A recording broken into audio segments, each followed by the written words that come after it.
আরও একবার স্বাগত জানাচ্ছি আপনাদেরকে আমাদের এই যাত্রায়। আজ আমরা জানব ক্যারেক্টার প্যানেল সম্পর্কে। অর্থাৎ ক্যারেক্টার প্যানেল থেকে আমরা কি কি সুযোগ সুবিধা পেতে পারি একটি টেক্সটকে তার কাঙ্ক্ষিত জায়গায় পৌঁছে দেওয়ার জন্য। তাহলে চলুন শুরু করা যাক। প্রথমেই আমি আমার টেক্সটটিকে ধরলাম। ধরার সাথে সাথে আমি এই উপরে যে ক্যারেক্টার লেখা আছে এখানে আমি এই লেখাটির উপরে ক্লিক করলে আমার ক্যারেক্টার প্যানেল এখানে চলে আসবে। আর আমি যদি অপশন থেকে আনতে চাই তাহলে আমরা চলে যাব উইন্ডোতে। উইন্ডো থেকে আমরা এখানে পেয়ে যাব ক্যারেক্টার প্যানেল। আমাদের চলে যেতে হবে টাইপে, টাইপ থেকে ক্যারেক্টার প্যানেল। আর আমরা যদি কন্ট্রোল টি প্রেস করি তাহলেও আমাদের এই প্যানেলটি চলে আসবে, এই যে ক্যারেক্টার প্যানেল। ওকে, তো আজ আমরা দেখব যে ক্যারেক্টার প্যানেল কি কি সহযোগিতা আমাদের করে থাকে। তাহলে চলুন শুরু করি। প্রথমে আমাদের যে ক্যারেক্টার লেখা যে জায়গাটা আছে এটা শুধুমাত্র এটা কোন প্যানেল সেটা বোঝানোর জন্য তার নিচে যে বাম পাশে যে আইকনটি আছে এটি সাধারণত আমরা জানি যে ম্যাক্সিমাম অপশন বা মিনিমাম অপশনের ক্ষেত্রে দেখায়। অর্থাৎ এই প্যানেলটিকে তিনটা টাইপে দেখা যায়। এই একটি ফুল, এই একটি একদমই নাই, আর এই একটি মাঝারি। তো এই আইকনটির কাজ হচ্ছে এই। আর দ্বিতীয় যে আইকনটি আছে এখানে ড্রপ ডাউন আছে, ড্রপ ডাউনে ক্লিক করলে আমরা অসংখ্য ফন্টের নাম পাবো। সেখান থেকে আমাদের পছন্দের ফন্টটি আমাদের এখানে বেছে নিতে হবে। আর যদি এইখানে আপনার নাম মুখস্থ থাকে তাহলে আপনি এইখানে সরাসরি আপনি লিখে দিতে পারেন। ঠিক ওই নামের যতগুলো ফন্ট আছে অর্থাৎ ওর স্টাইল সহ সেগুলো আপনাকে এখানে শো করবে। আমি দিয়ে দিলাম এখানে এরিয়াল, কিন্তু আমার সাবজেক্ট সিলেক্ট না থাকায় কোনো পরিবর্তন হয়নি। তো এটা আগে থেকেই এরিয়াল ছিল। আমি এইখান থেকে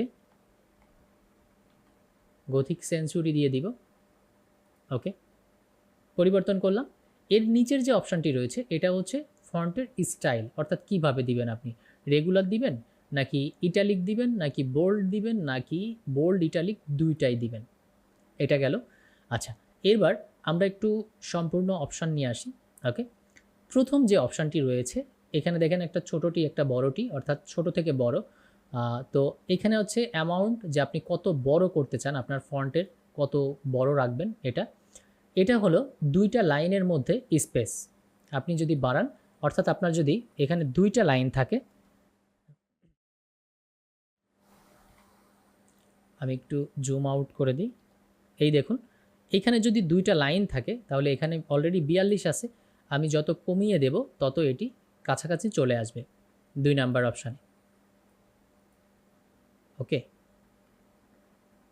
আচ্ছা, এই হলো উপর নিচে, অর্থাৎ দুইটা লাইনের মাঝখানে কতটা গ্যাপ থাকবে সেই বিষয়। আচ্ছা, এরপরে আমরা দেখব যে আমরা আগে সিলেক্ট করে নিই। এরপরে 3 নাম্বার অপশানে আমাদের এখানে কি বলতেছে, 3 নাম্বারটা অপশান হচ্ছে দুইটা অক্ষরের মধ্যে কতটা তারা কাছাকাছি থাকবে, কতটা দূরে থাকবে।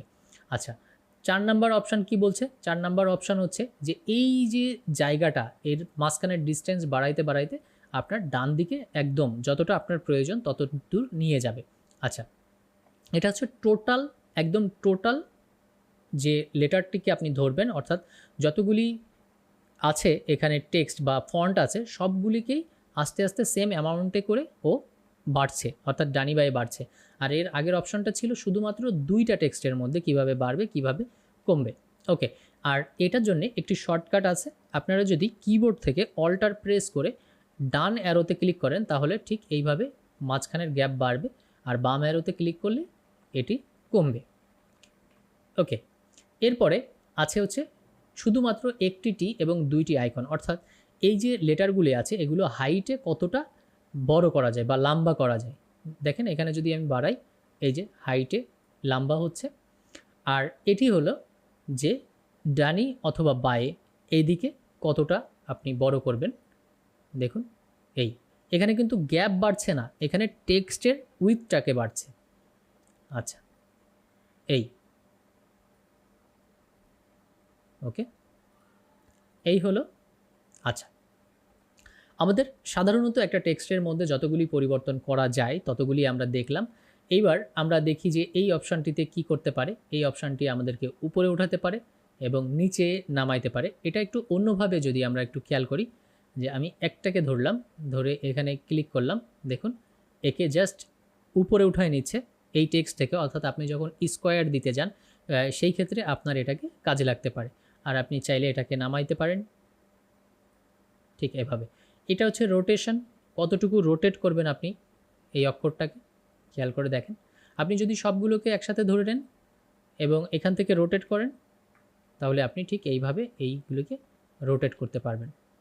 ওকে, আচ্ছা, এইবার আমরা নিচের আইকনগুলি সম্পর্কে একটু ধারণা নেওয়ার চেষ্টা করি।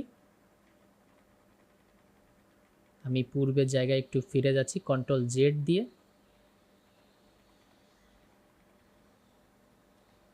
আচ্ছা, এটাকে আমি 0 করে দিই তাহলেই হবে।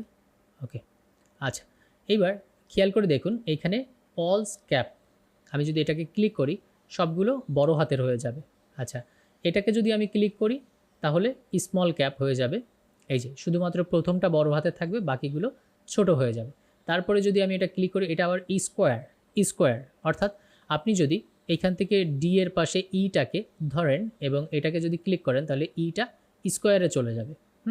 আর এটা হচ্ছে এটা ধরলাম, ধরে আমি যদি পরের অপশনটাকে ক্লিক করি, এটা হচ্ছে পায়ের দিকে অর্থাৎ নিচের দিকে। যেমন আমরা H2O লিখি ঠিক সেইভাবে আমি যদি এখানে 2 লিখে দিই, দেখুন এই 2। ওকে, এটা গেল। এরপরে হচ্ছে নিচে, অর্থাৎ এখানে একটা লাইন দিবে, নিচে একটা লাইন দিবে, আর এটি হচ্ছে মাঝখানে একটা লাইন দিবে। এই তো আমরা এটিকে উঠাই রাখছি। ওকে, তো আমাদের প্যানেলে ঠিক যতগুলি অপশন ছিল যেটা স্বাভাবিকভাবে আমরা এডিট করতে পারি সেইগুলি অপশন সম্পর্কে আজকে জানলাম। আশা করি আপনারা এই অপশনগুলো অ্যাপ্লাই করবেন এবং সব কিছুতে এক্সপার্ট হওয়ার জন্য অবশ্যই প্র্যাকটিস করতে হবে। প্র্যাকটিসের কোনো বিকল্প নেই। তো আশা করি আজকের প্রত্যেকটা অপশন আমি ভালোভাবে আপনাদেরকে বোঝাইতে পারছি। প্র্যাকটিস করবেন, কোনো প্রবলেম থাকলে অবশ্যই আমাকে জানাবেন, আমি চেষ্টা করব সেটাকে সমাধান করে দেওয়ার। দেখা হচ্ছে পরবর্তী ভিডিওতে, আমাদের সঙ্গেই থাকুন।